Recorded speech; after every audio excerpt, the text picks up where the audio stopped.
ఆయన నమస్తే. నేనైతే బండైతే చిన్న యాక్సిడెంట్ అయితే అయిందనమాట. రోజులాగానే మా సార్ ఆళ్ళ అబ్బాయిని నేను స్కూలుకి తీసుకెళ్తున్నాను. 6:25 నుంచి నేను ఎయిర్‌పోర్ట్‌కెళ్ళి రూట్‌కి తీసుకోవాలనమాట. నేను రైట్‌కి సిగ్నల్ ఏసి నేను రైట్‌కి తీసుకున్నాను.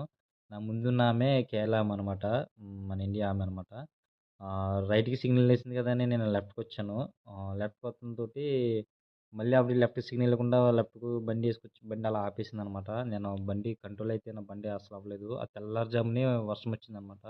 5:30, 6 ఆ టైంకి. బండైతే అసలు కంట్రోల్ లేదు. నా పక్కనే నా బండిలో కూడా కోయటోడు పిల్లోడు ఉన్నాడనమాట. మా ఇద్దరికైతే అసలు ఏం అవ్వలేదు. చాలా అదృష్టం. ఆ దేవుడే కాపాడనుకోవాలి మమ్మల్ని. బండికైతే కొంచెం ఎదర బంపరు, లైట్లు అయన్నీ అయితే చిన్న చిన్న డ్యామేజ్‌లయితే అయినియి. ఆ బండెంత అయిందో, ఎంత ఖర్చయిందో అదంతా నేనే భరించాలి. బండి ఎలాగుందో కూడా మీకు చూపిస్తాను చూడండి. ప్రస్తుతానికి బండయితే జిలే పోలీస్ స్టేషన్ ఉందనమాట. మా సార్ వాళ్ళు మాట్లాడుకుంటున్నారు. ఆ లైట్లు, ఆ బంపరు మొత్తం రేడియేటర్ అంతా పోయిందనమాట.